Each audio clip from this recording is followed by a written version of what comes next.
चलिए partner, physics के 5 अंक क्वेश्चन को आगे बढ़ाते हैं। ठीक है, तो क्वेश्चन क्या है? लिखता हाइगेंस सिद्धांत के आधार पर प्रकाश के अपवर्तन के नियम को सिद्ध या सत्यापित या व्याख्या करे। फिर से एक बार पढ़ते हैं। हाइगेंस सिद्धांत के आधार पर प्रकाश के अपवर्तन के नियमों को सिद्ध करें या सत्यापित करें या व्याख्या करें। देखिए, कभी कभी क्या करता ना कि आपको इसमें दो क्वेश्चन पूछ देता है। पहले हाइगेंस सिद्धांत को लिखे, या तो फिर लिखेगा क्या नाम उसका है, या तो फिर तरंगाग्र को परिभाषित करे। तो वो आप 2 अंक पे पढ़ लिए हैं। अब यहाँ हम व्याख्या केवल ही करते हैं, वीडियो छोटा बनाते हैं, इसका कोई अलग मतलब भी है। ठीक, तो लिखे हाइगेंस सिद्धांत के आधार पर प्रकाश के अपवर्तन के नियम की व्याख्या इस प्रकार है।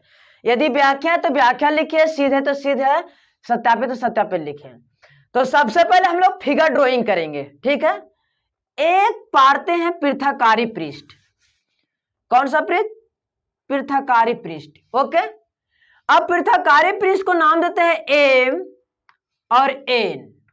हम जैसे जैसे ड्राइंग करेंगे फिगर, वैसे वैसे मानते भी चलेंगे। तो लिखे माना कि एम एन पृथककारी पृष्ठ है जी, जिसमें ई मीडियम 1 है, आई मीडियम 2 है। इसको बोलते हैं माध्यम, इसको माध्यम 1 है। तो माध्यम 1 का अपवर्तनांक μ1 और माध्यम 2 का अपवर्तनांक μ2। ऐसे फील कीजिए कि इधर हवा है, ये पानी है। ठीक है, ये हवा ही है, पानी। ये माध्यम 1 है, ये माध्यम 2 है। ठीक, अब चलते हैं हम लोग पहले वेव फ्रंट पढ़ते हैं। देखिए, ये वेव फ्रंट पर आ गया, इसका नाम दे देते हैं। ठीक है, ए और बी, और यहां से 2 किरणें। ठीक है, यहां से 2 किरणें, देखिए यहीं आया, यहां से 2 किरणें मारे हैं। ठीक, तो 2 किरणें मारे, वो कहां किसके लंबवत गया है? तो जाके वेव फ्रंट के लंबवत गया है, तो वही नाम दिए हैं। अच्छा, यहां पर और माने हैं μ1 माध्यम 1 का अपवर्तनांक है और μ2 माध्यम 2 का अपवर्तनांक है। थोड़ा सा ऐसे याद रखेगा कि μ1 का जो वैल्यू है वो कम है μ2 के वैल्यू से। ये भी बात आप याद रखें, कंडीशन है। ठीक, आगे सुनिए, कहता है V1 जो है, तो आगे चलते ई हो गया वेव फ्रंट। तो वेव फ्रंट का ए बी कैसा वेव फ्रंट है? तो आपतित तरंगाग्र है। इंग्लिश में बोलते हैं वेव फ्रंट, हिंदी में तरंगाग्र बोलते हैं। ठीक है, अब कहते हैं ना कि ई जो है यहां आ गया किरण, और ई किरण यहां आ गया।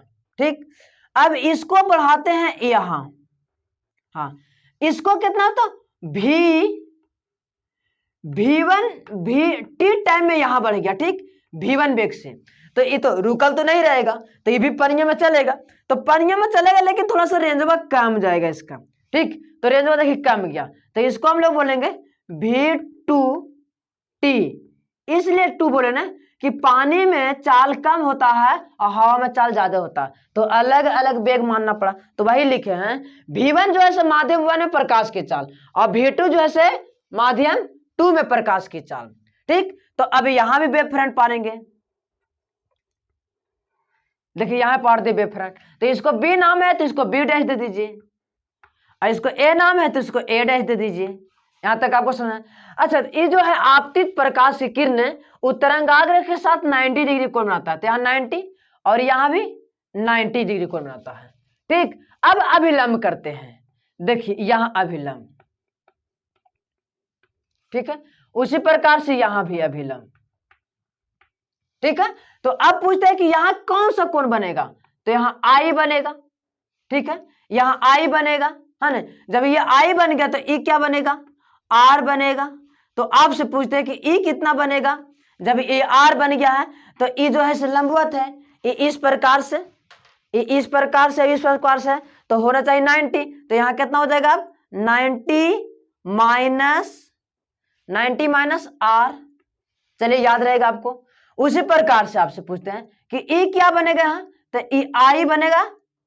ठीक है, तो ई आई बनेगा, तो ई क्या बनेगा? तो पूरा 90 होता, लेकिन 90 में आई निकल गया है, तो क्या बनेगा? 90 माइनस आई। यहां तक आपको समझ में आ गया है। अब क्या करते हैं कि दो को त्रिभुज लेते हैं, ठीक है। त्रिभुज आगे देखिए किस तरह से माने हैं। एंगल आई को आपतन कोण इसे लिख लीजिएगा आप, इसको जैसे जैसे फिगर पर वैसे लिख दिया, टाइम का बचाने के लिए कर रहे हैं। तो अब हम लोग लिखेंगे त्रिभुज A B B, A B B dash, त्रिभुज ए, थोड़ा सीधा लिखते हैं, त्रिभुज ए, त्रिभुज ए बी बी डैश में कॉस थीटा चलते हैं, कॉस, कॉस, और कितना है 90 माइनस आई। अब 90 में तो कॉस थीटा का फॉर्मूला क्या होता है, बी बटा एच। तो देखिए इस त्रिभुज में देखिए तो आपका बी कौन है, बी, इस त्रिभुज में आपका बी, तो बी देखिए कौन होगा, पहले आप एच पकड़िए, तो एच कौन होगा, तो होता है देखिए 90 के सामने वाला एच होता है, तो एच कौन हो गया भाई, तो एच ए और बी डैश, ए और बी डैश। अब आपसे पूछे बी कौन होगा, तो देखिए बी जो होगा वो कर, यहां देखिए एंगल के सामने वाला पी होता है, ये जो एंगल के सामने ई पी, तो ई बच गया बी, यानी बी को होगा बी बी बी डैश, ठीक है। उसी प्रकार से आई करते हैं, तो इसको अब हम लिखेंगे साइन पूरक से, आप लोग पढ़े होंगे साइन आई, साइन आई है। देखिए बी बी डैश को क्या वैल्यू है, तो V1 T और ए और बी डैश को रह दीजिए, ठीक है, इसको समीकरण 1 कह दीजिए। उसी प्रकार से इधर चलिए, त्रिभुज ए डैश और बी डैश में यहां भी कॉस थीटा लीजिए, कॉस थीटा नहीं, कॉस 90 माइनस आर, तो क्या होता है फॉर्मूला, होता है बी बटा एच। तो इसमें बी कौन होगा, पहले एच पता कर ले, एच कौन होगा, तो देखो तो 90 के सामने वाला एच यानी एच ही हो गया, तो एच हो गया बी ए और बी डैश, ठीक है। एच कौन होगा, तो एच ही हो जाएगा, काहे कि देखिए इसके सामने वाला पी और ई बच गया एच, यानी ए डैश एच हो गया, ए डैश एच हो गया। अब इसका ही फॉर्मूला लिखेंगे, तो साइन आर लिखेंगे। अच्छा कैसे लिखना पता चल रहा है आपको, हम लोग ऐसे नहीं करते थे, कॉस 90 माइनस थीटा बराबर साइन थीटा, उसी से कर रहे हैं, तो क्या हो जाएगा, तो देखिए बी बी डैश कितना है, तो V2 बटा V2 इंटू VT, और नीचे ही रह देते हैं ए और ए डैश, ये हो गया समीकरण 2। अब आगे चलते हैं, ठीक है। अब कहां पर चले, तो इसको थोड़ा सा मिटाते हैं, मानने वाला आप मान लीजिएगा, ठीक है, तो मिटा रहे हैं मानने वाला।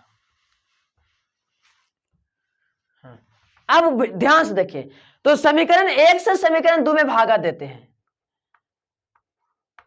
समीकरण 1 भागा 2, ठीक है। तो समीकरण 1 से भागा 2 में देंगे तो लिखेंगे साइन, क्या लिखेंगे आई, साइन आई बटा साइन आर, ओके। तो इधर क्या लिखेंगे V1 बटा B1T बटा ए बी डैश, उस लिखेंगे V2T बटा ए बी डैश। तो देखिए ई से ई कैंसिल हो जाएगा और टी से टी कैंसिल हो जाएगा, तो क्या केवल बच जाएगा, तो यहां बचेगा साइन आई बटा साइन आर। अब इधर हो जाएगा V1 बटा V2। तो आप रेशियो जानते होंगे, क्या रेशियो जानते होंगे कि म्यू 1 V1 बटा V2 बराबर होता है म्यू 2 बटा म्यू 1, हाँ नहीं, प्रकाश की चाल। देखिए इसमें प्रकाश की चाल ज्यादा होगा और इसमें प्रकाश की चाल कम होगा, तो ये अनुपात पहले सब जानते होंगे, ठीक। तो अब लिखेंगे हम लोग साइन आई बटा साइन आर, तो क्या लिख देंगे V2/V1। अब इसको तिरछा तिरछी गुना कराते हैं, तो लिखेंगे V1 और क्या लिखेंगे sin I, और इधर लिखेंगे, इधर क्या लिखेंगे V2 sin R। यही आपका हो गया प्रूफ, 5 अंक। नीचे लिख दे, अतः यही समीकरण कौन सा नियम है जो बोलते हैं प्रकाश का अपवर्तन के दूसरे नियम को, अतः यही समीकरण स्नेल का नियम है। ठीक है, अब हम लोग आगे मिलते हैं, कोई ज्यादा भारी नहीं है। एक बार फिर से देख लीजिए, नीचे कट गया था, देखिए आपको आप जना रहा है। ठीक है, ओके।